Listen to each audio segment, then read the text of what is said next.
How do you do? I think you are well by the grace of Almighty. Welcome to my channel. আজকে লেসনটা তোমাদের নবম শ্রেণীর নতুন ইংরেজি বইয়ের এক্সপিরিয়েন্স 1.1.1 এই লেসনের শিরোনামটা অপিনিয়ন ম্যাটার্স, মতামত অবশ্যই ম্যাটার করে। শুরু করছি তাহলে। Look at the following images and in pairs groups discuss what they depict. Facts. Afterwards, discuss what you would have done if you were present in those special moments. Later, share your responses with the class. One is done for you. বাংলায় বলা হলো, নিচের ছবিগুলো দেখো এবং ছবিগুলোতে কি দেখানো হয়েছে তা জোড়ায় বা দলে আলোচনা করো। সেই বিশেষ মুহূর্তে তুমি উপস্থিত থাকলে কি করতে তা আলোচনা করো। তোমার উত্তর শ্রেণীতে শেয়ার করো। একটি উত্তর তোমার জন্য করে দেওয়া হলো। আমরা প্রথমে ছবিগুলো দেখছি, দেখো। এটা অবশ্যই সুন্দরবনের একটা ছবি, ইমেজ 1। এরপরের ছবিটা জাতীয় স্মৃতিসৌধ সাভারের, ইমেজ 2। এরপরের ছবিটা স্যাটেলাইট বঙ্গবন্ধু 1-এর ছবি, ইমেজ 3 এটা। এরপরের ছবিটা উনি যিনি টেলিফোন আবিষ্কার করছিলেন, ইমেজ 4। এখন ইমেজ 1 যেটা ছিল সুন্দরবন, সেটা করে দেওয়া হয়েছে। আমরা একটু দেখি। ইমেজ 1, দ্য ফ্যাক্ট, তথ্যটা কি? This illustration depicts the mangrove forest. এই চিত্রটি ম্যানগ্রোভ বনকে চিত্রিত করে। This mangrove forest are usually grown in saline, muddy and partially waterlogged areas. এই ম্যানগ্রোভ বনগুলো সাধারণত লবণাক্ত, কর্দমাক্ত এবং আংশিক জলাবদ্ধ এলাকায় জন্মে। Due to the saline soil, the roots of these forest trees are quite scattered and cannot go deep into the soil. লবণাক্ত মাটির কারণে এসব বনজ গাছের শেকড় বেশ বিক্ষিপ্ত হয়ে মাটির গভীরে যেতে পারে না। Indonesia, Brazil, Australia and Niger account for 43% of the world's mangrove forests. Indonesia, Brazil, Australia এবং নাইজারে বিশ্বের ম্যানগ্রোভ বনের 43% অবস্থিত। Located in Bangladesh, the Sundarbans is the single largest mangrove forest in the world and is recognised by the world as a UNESCO world heritage site. বাংলাদেশে অবস্থিত সুন্দরবন বিশ্বের একক বৃহত্তম ম্যানগ্রোভ বন এবং ইউনেস্কো ওয়ার্ল্ড হেরিটেজ সাইট হিসাবে বিশ্ববাসী কর্তৃক স্বীকৃত। মাই thoughts on the mangrove forest, এই ম্যানগ্রোভ বন সম্পর্কে আমার চিন্তা। পার্সোনালি, ব্যক্তিগতভাবে, I find this different and unique forest A rear creation of nature. আমি এই ভিন্ন এবং অনন্য প্রকৃতির বনকে একটি বিরল সৃষ্টি বলে মনে করি। It protects us from many natural disasters. এটি আমাদেরকে অনেক প্রাকৃতিক দুর্যোগ থেকে রক্ষা করে। We need to protect our Sundarbans by any means. যে কোনো উপায়ে আমাদের সুন্দরবনকে রক্ষা করতে হবে। Also, the mangrove forest inspires me to fight against all odds and make my own place in the world. এছাড়াও ম্যানগ্রোভ বন আমাকে সমস্ত প্রতিকূলতার বিরুদ্ধে লড়াই করতে এবং বিশ্বে নিজের জায়গা করে নিতে অনুপ্রাণিত করে। এরপরে ইমেজ 2 সম্পর্কে তোমাকে নিজেকে লিখতে বলা হলো, দ্য ফ্যাক্ট লিখতে বলা হলো এবং মাই থটস অন ইট, এটার উপর আমার মতামত, এটা তোমরা নিজেরা লিখবা। তারপরেও তোমাদের লেখার সুবিধার্থে আমি একটা লিখে রেখেছি, তোমাদেরকে দেখাচ্ছি। দেখো, ইমেজ টু দ্য ফ্যাক্টটা কি লিখেছি দেখো। The illustration depicts the national martyrs monument, জাতীয় স্মৃতিসৌধ। চিত্রটি জাতীয় শহীদ স্মৃতিসৌধকে চিত্রিত করে। It is located at Savar in Dhaka, এটা ঢাকার সাভারে অবস্থিত। It was design by Syed Moinul Hossain, এটি ডিজাইন করেছেন সৈয়দ মইনুল হোসেন।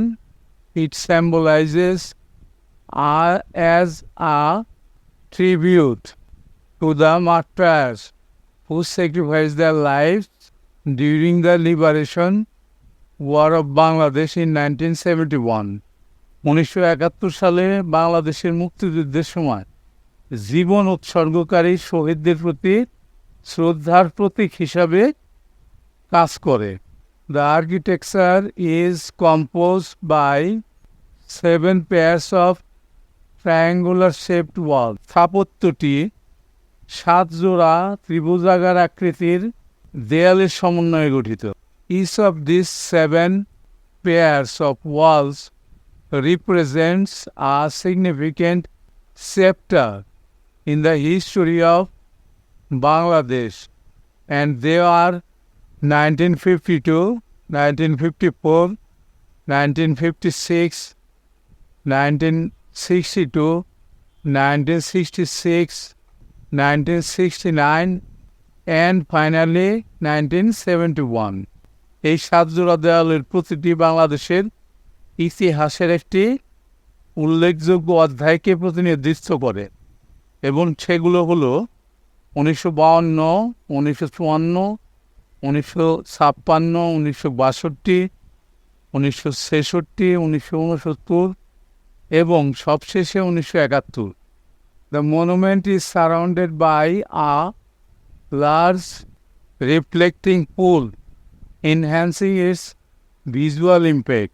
স্মৃতিস্তম্ভটি একটি বড় প্রতিবিম্বকারী পুল দ্বারা পরিবেষ্টিত, যা এর দেখার সৌন্দর্যকে বৃদ্ধি করে। মাই থট অন ইট, তোমার নিজের চিন্তা। দ্য ন্যাশনাল, এটা হবে মাস্টার না martyrs Memorial has a great significance in the history of Bangladesh.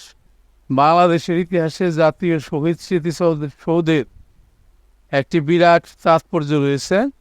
It is a symbol of the national respect and gratitude to those who gave their lives for the independence of Bangladesh.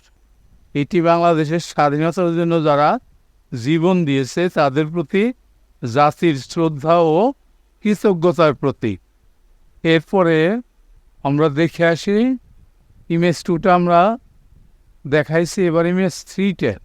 Image 3তে the fact লিখতে বলা হলো আর মাই thoughts on it, এটার উপর তোমার মতামত, এটাও লিখে রেখেছি। দেখে আসি এই যে image 3, the fact.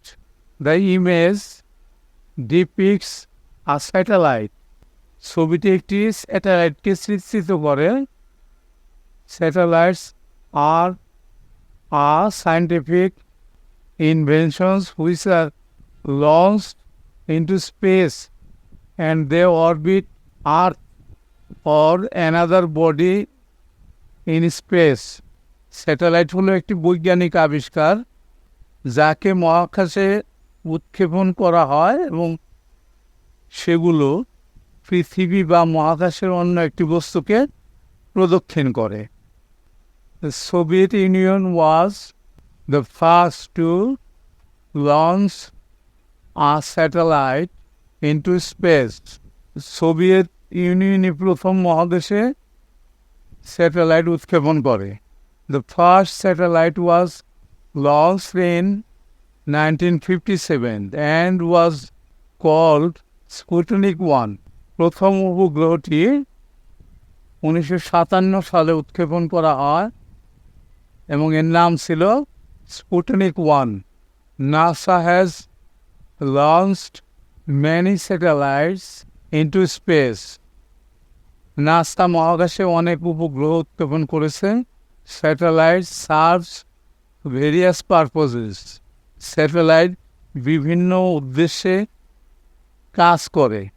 Some take picture of our planet. কিছু স্যাটেলাইট আমাদের গ্রহের ছবি তুলে। Some take pictures of other planets, the sun and other objects. কিছু স্যাটেলাইট অন্য গ্রহ, সূর্য এবং অন্যান্য বস্তুর ছবি তুলে। This pictures help scientist learn about earth, the solar system and the universe. এই ছবিগুলো বিজ্ঞানীদের পৃথিবী, সৌরজগৎ এবং মহাবিশ্ব সম্পর্কে জানতে সাহায্য করে। Other satellites send TV signals and phone calls around the world. অন্যান্য স্যাটেলাইট সারা বিশ্বে টিভি সিগন্যাল এবং ফোন কল পাঠায়। Satellites fly high in the sky. Satellite আকাশে অনেক উচ্চতে উড়ে। So they can see large areas of earth at one time. সেই কারণে এগুলো একই সময়ে পৃথিবীর বিশাল এলাকা দেখতে পায়। Satellites also have a clear view of space. স্যাটেলাইটে মহাকাশের স্পষ্ট দৃশ্য রয়েছে। My thought on it. এটার উপরে তোমার মতামতটা। Satellites play a crucial role in modern technology. আধুনিক প্রযুক্তিতে স্যাটেলাইট গুরুত্বপূর্ণ ভূমিকা পালন করে। They provide a wide range of services that help communication, navigation, weather forecasting, scientific research and more. এগুলো ব্যাপক পরিসরে সেবা প্রদান করে, যা যোগাযোগ, নৌচালনা, আবহাওয়ার পূর্বাভাস, বৈজ্ঞানিক গবেষণা এবং আরও অনেক কিছুতে সাহায্য করে। They have become an integral part of our daily lives and various industries. এগুলো আমাদের দৈনন্দিন জীবন এবং বিভিন্ন শিল্পের অবিচ্ছেদ্য অংশ হয়ে উঠেছে। এরপর আমরা দেখে আসি কি বলল। এরপরে বলা হলো ইমেজ 4 এর ফ্যাক্টটা আর মাই থটস অন ইট। এটার উপর তোমার ধারণা লিখে রেখেছি, আমরা দেখে আসি। দেখো ইমেজ 4, দ্য ফ্যাক্ট। তথ্যটা কী ছিল? The illustration 4 depicts Alexander Graham Bell, who is most famous for his invention of the telephone. চতুর্থ চিত্রটি আলেকজান্ডার গ্রাহাম বেলকে চিহ্নিত করে, যিনি টেলিফোন আবিষ্কারের জন্য সবচেয়ে বিখ্যাত। He first became interested in the science of sound because both his mother and wife were deep. তিনি প্রথমে শব্দবিজ্ঞানে আগ্রহী হন কারণ তার মা এবং স্ত্রী উভয়ই বধির ছিলেন। His experiment in sound eventually led him to want to send voice signals down to telegraph wire. শব্দে তার পরীক্ষাগুলি অবশেষে তাকে টেলিগ্রাফের তারের মাধ্যমে ভয়েস সংকেত পাঠাতে আগ্রহী করে তোলে। He and his famous assistant together were able to come up with the telephone. তিনিও তার বিখ্যাত সহকারী টমাস ওয়াটসন একসাথে টেলিফোন আবিষ্কার করতে সক্ষম হন। The first words spoken over the telephone were by Alexander on March 10, 1876। 1876 সালে 10 মার্চ আলেকজান্ডার টেলিফোনে প্রথম কথা বলেছিলেন। They were, mister Watson, come here, I want to see you. সেগুলো ছিল, মিস্টার ওয়াটসন, এখানে আসুন, আমি আপনাকে দেখতে চাই। এরপরে মাই থটস অন ইট, এটার উপর তোমার চিন্তাটা কি। The introduction of the telephone has great importance in the way of our life. আমাদের জীবনযাত্রায় টেলিফোন প্রচলনের বেশ তাৎপর্য রয়েছে। The invention of the telephone has made instant communication from a long distance possible. টেলিফোনের উদ্ভাবন অনেক দূর থেকে তাৎক্ষণিক যোগাযোগ সম্ভব করে তুলেছে। The phone has made our life easy and comfortable. Phone আমাদের জীবনকে সহজ এবং আরামদায়ক করেছে। আজকের লেসনটা কিন্তু আমাদের এখানেই শেষ হয়ে গেল। অবশ্যই তোমরা পরবর্তী লেসন দেখবা। See you next.